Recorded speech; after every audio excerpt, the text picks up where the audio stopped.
Bunu yenə deyirəm Nərmin, L'Hopital qaydasıyla da edə bilərik.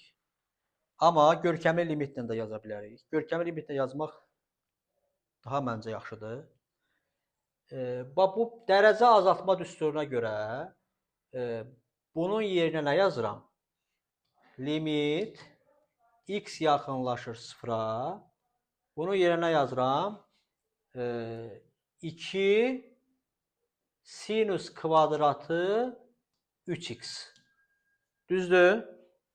Bölünsün x vurulsun sinus 3x.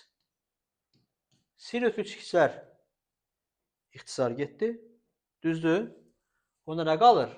Limit x yaxınlaşır sıfıra. 2 sinus 3x bölünsün x. Düzdürmü? Birinci görkəmli limitə görə sinus 3x böl x nə verir bizə? 3 verir. 2'ni də 3'ə vururuq. Nə olur? 6 olur. Hesablapda da gerek qalmadı. Belə daha rahat. Düzdür?